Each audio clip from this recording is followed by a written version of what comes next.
Now, this last section is dealing with paired data, and then there's also a section that we're going to talk about using tests wisely. That's going to be something you guys are going to read through in the book on your own. Paired data. Now, the reason paired data gets shoved into this section here, we talked about proportions, so the sample or hypothesis test for one proportion, and now we're talking about hypothesis tests for one mean. Now, what's happening with paired data? We're actually collecting two different sets of data. So when we're working with paired data, we're collecting two different sets of data, but what's going to happen is we're going to combine those two sets into one. So generally, this would fall into a two-sample hypothesis test. But the way that it was collected is such that we're going to take the two different sets, put them together as one, and then run the test as if it's one overall sample. Okay? So the way we perform the test fits with exactly how we perform the test for one mean. That's why we're going to talk about it right now. Okay? So, paired data. When a study is done that involves making two observations on the same individual, or making one observation on each of two similar individuals, we end up with what's called paired data. So if we're gathering from two separate samples, or we're gathering two sets of information on the same sample, then that data is considered inseparable. It's got to go together. Now, basically, what we're describing here is a matched pairs experiment.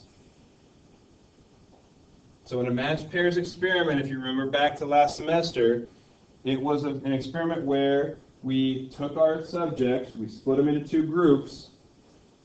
Group 1 tried treatment A, then tried treatment B. The other group tried treatment B, and then treatment A. So we applied both treatments to everybody in the group. So they all experienced both treatments, and we saw how they reacted to it themselves. Okay? That's the same kind of idea here. Now, it can also occur with similar individuals experiencing one single treatment. So if they're coming from the same sample, but we're looking at two different things that are related, that's also going to give us our paired data. So, when paired data result from measuring the same quantitative variable twice,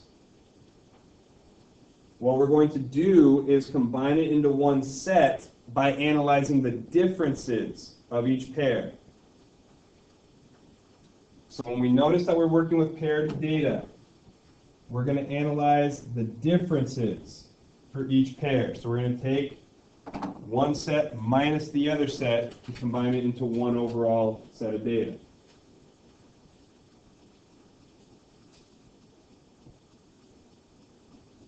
Now the good news with that, differences means we're going to be subtracting, right? Subtraction's not commutative. If you flip it around, you're going to get different answers.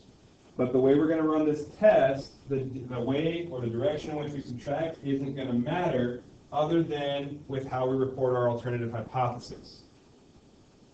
So depending on the direction we choose to subtract, we have to make our alternative hypothesis match what we're working with. So what ends up happening here? When the conditions are met, which we'll talk about in a second, we use a one-sample T procedure to perform the inference about the mean difference. And this is the key here. When you're working with paired data, in your conclusions, we're not talking about an actual mean for the data. We're not talking about a mean weight. We're not talking about a mean length or anything like that. We're talking about a mean difference, the difference between the two sets that we collected.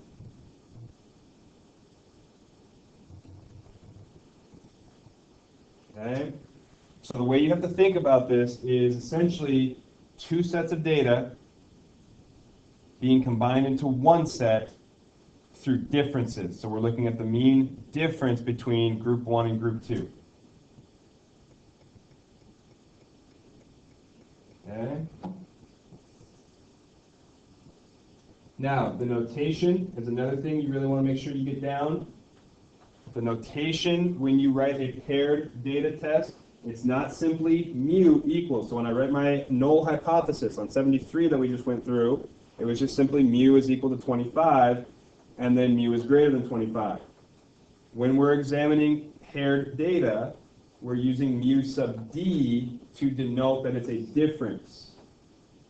So it was two different sets and we combined it into one, so it's a different notation. So you have to use the correct notation with that.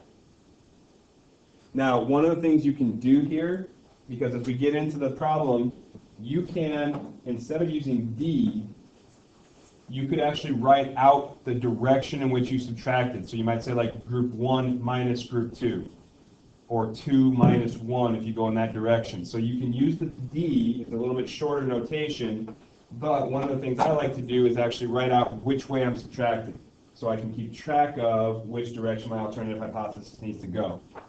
So we'll address that a little bit more as we get into our example here. So, with paired data, this is what an example might look like.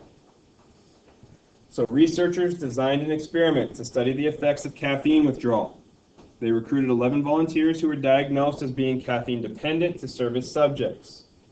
So each subject was barred from coffee, colas, and other substances with caffeine for the duration of the experiment. During one 2-day period, subjects took capsules containing their normal caffeine intake. During another 2-day period, they took placebo capsules. The order in which subjects took caffeine and the placebo was randomized. At the end of each 2-day period, a test for depression was given to all 11 subjects. Researchers wanted to know if being deprived of caffeine would lead to an increase in depression. So basically they took the subjects and they essentially split them into two groups. One group, during the first 2-day period, would get a caffeine pill, and then during the second 2-day period they got a placebo.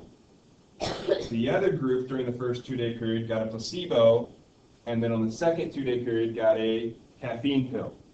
Now after each 2-day period, so after the first 2-day period, all of the subjects were given a depression test. Okay, so they were given a test that would measure the level of depression. And then after the second 2-day period, they were given that same test. Okay, so we gave every subject both treatments. And we measured a variable on every subject, comparing them to themselves. How did they react during the first 2-day period, and how did they react during the second 2-day period? So how did they react on the placebo? How did they react on the caffeine pill? And so we're comparing the two. So since it's the same subjects being measured on two different pieces, we're going to pair this data. It has to go together because we measured on the same set of people. Okay? So this was the resulting information. So notice we broke it down by subject. So subject 1, after their 2-day interval, where they had the caffeine pill, they scored a 5 on their depression test. After the 2-day interval where they took their placebo, they scored a 16 on their depression test. And on this test, I think a higher score means more depression. Okay? So that's what happened with subject 1. For subject 2, 5 after the caffeine, 23 after the placebo. For number 3, 4 after the caffeine, 5 after the placebo, and so on. So it just gives you how each person measured after each 2-day interval. Okay? Now if you notice in the last column, we calculated the difference. And notice the direction. This is something that you have to do in your problems. When you take the differences and you list them out, you need to define which direction you subtracted. So in this case, we took the placebo score minus the caffeine score. And we did that simply because it gave us more positive values. Okay? In a choice between positive and negative values to work with, positive is usually easier. So like we said, it doesn't matter which direction you go as long as you define it correctly and you make the correct alternative hypothesis. So generally, when you do the differences, you want to try to figure out which one's going to give you more positive. That'll be easier to work with. but it doesn't need to be. We could have just as easily said, let's do caffeine minus placebo, which means all we do is change the sign on all our results. Is everyone okay with that so far? Okay.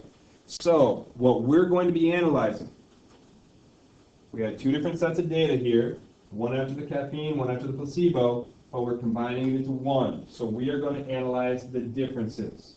That's our goal. We want to sample this one set of mean differences. Okay? So when we do that, first thing we need to do is create our hypotheses. So the steps to creating this test, this paired data test, is exactly the same as the process for any other.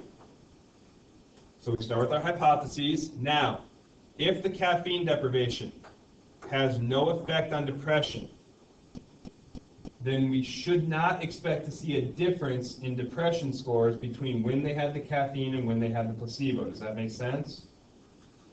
So if caffeine doesn't have any effect on depression, we shouldn't see a difference between when they're on it and when they're off it.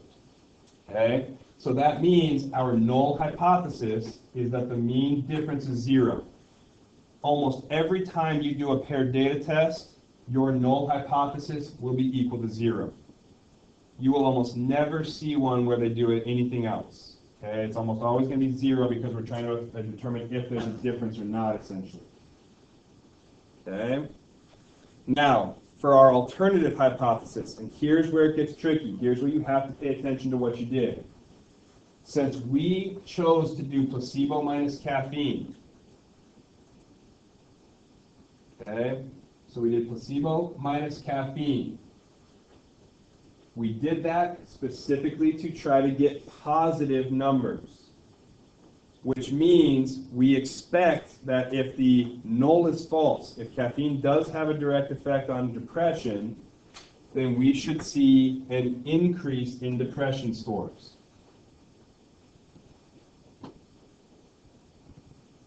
Okay? So when they were on the placebo, their depression score should be higher than when they were on the caffeine. Does everyone understand that? Okay? If we had reversed our order, so if we had taken caffeine minus placebo, that's what this note at the bottom here is saying. If we reverse the order of the subtraction, we have to flip our alternative hypothesis. Okay? So once you've selected the order in which you're going to subtract, that's going to dictate the direction with which you make your alternative hypothesis. Is everyone okay with that?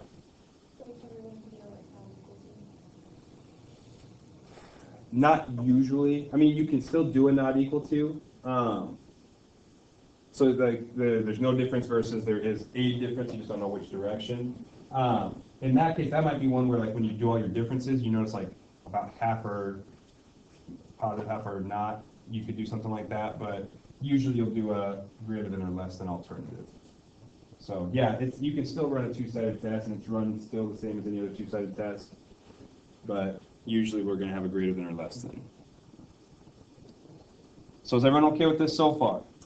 Now, the other thing to note here, okay, with means and proportions, I said you guys want to make sure you define what mu is, define what p is. So when you actually said mu is equal to whatever, or p is equal to whatever, now it's extremely important that you define mu sub d. Now you definitely want to make sure you identify especially the direction that you went, so that you know which direction your alternative hypothesis needs to go. Okay? The other thing I should mention right now, I said there was a different way to write that mu sub d. So what you could do, and this is the way I generally like to do it because it lets me know visually which direction I was subtracting, instead of mu sub d, I could have just as easily have written this as mu of p minus c equals 0. So placebo minus caffeine, that was the direction I went. So then I can see just in the notation itself that I know what direction I went with my subtraction. So it just helps you keep track of, again, what you're working with. So I don't care which notation you use, mu sub d or the subtraction notation, both mean the same thing. Okay? So there's that. We good with the hypotheses? Okay? So then the next thing, let's check our conditions. Well, since we're running a one sample t-test, our conditions are going to be the same as they always have been. Random, 10%, normal. Okay? So, if we look at our conditions in this case, for the random, this time we ran an experiment. Okay? So we were inside an experiment, which means we're not going to have a random sample, but we do need to have a random allocation of treatments. So it did say that the order of the treatments were randomly assigned. So there was some random assignment within the experiment. So that satisfies our random condition. Now the other unique thing here, notice the 10% condition. Since we ran an experiment, we aren't actually sampling, which means the 10% condition doesn't apply. We're not taking a sample from a finite population in this instance. So we don't need to be less than 10% of the population. So this is one where we don't actually have that particular condition to worry about. Now the normal condition we still need to worry about. So there we would take our information, our data, and we'd create a display. So here's 3 different types of displays you could choose to create. So you have your histogram, you have your box plot, you have your normal probability plot. By looking at either one or any one of these, we're looking for skew. So this one doesn't appear to really have any skew to it in the histogram. We're looking for outliers. There don't appear to be any values that really stand out. In the box plot, again, not really any strong skew here. For the most part, fairly symmetric. And the box plot definitely tells us if we have outliers or not, which in this case we don't. Or we can always fall back on our normal probability plot, like we normally do. And so if we look at the normal probability plot, while there are some waves in there, some little curves, overall, we're fairly linear. Okay? So those are just some different options you can choose as far as displays go. So then when you check this condition, you have to give me one of these displays to show that it's not skewed and it's no outliers. Are we okay with that? All right. So once we check the test or check the conditions, now we run our test. Now, for this type of test, I would always suggest going through the calculator. Use the calculator. It's a lot quicker, a lot easier. So, to run the test in your calculator, you would enter the differences. So you would only focus on the differences. We don't care about the individual scores. So we would enter each of the differences into our list, and then we run it like a normal one sample t-test. So we select t-test. Since we have the data entered, we would choose data. Now, here's where our null hypothesis is equal to 0. So we go to our null hypothesis, and whatever we set it equal to, that's our first part. We're going to use list 1 or list 2 or list 3, whatever you're plugging into. And then our alternative was greater than. So everything about the test is exactly the same as before. It's just that we have to make sure we put the right data in. So putting in the right list. So when we run it, we get a t-score of 3.53. That t-score with 10 degrees of freedom gives us a p-value of 0.00272.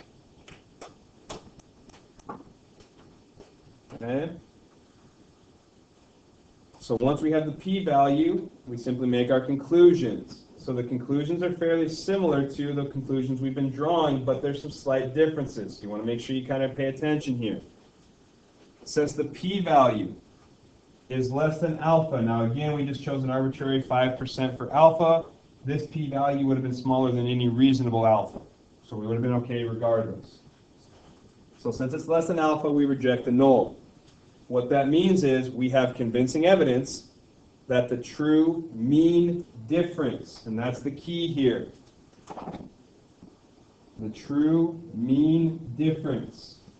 And I would definitely suggest, again, reiterating the direction of the subtraction. So the true mean difference of the placebo minus caffeine in depression scores is positive for subjects like these. So the true mean difference between their score on the placebo versus their score on the caffeine is positive. Now in parentheses there, I wrote a different version of that same conclusion. So you don't have to write all of that. It's just two different conclusions, just worded differently. So the second way you could have worded this, the data provide convincing evidence that depriving caffeine-dependent subjects like these of caffeine causes an average increase in depression scores. So because the difference was greater than 0, we can say that the scores, or an increase in depression scores occurs when they're on the placebo versus when they're on caffeine.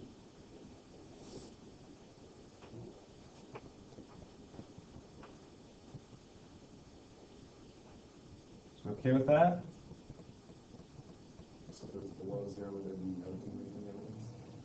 Well, so what we do, okay, so if we ran the test, if the p-value was like 0.07, then we would fail to reject the null. So we don't have convincing evidence that the true mean difference in depression scores is positive for subjects like these. So if the p-value is above, then we'd say that there's no evidence that there's a difference. Now, if we had selected our alternative hypothesis to be less than 0, then we'd draw the same conclusions, except that we just changed from positive to negative as far as the overall conclusion. Okay? So if we didn't get, so it's not whether it's less than or greater than 0 for the differences, it's what our p-value is based on that alternative. Okay? So any questions on that?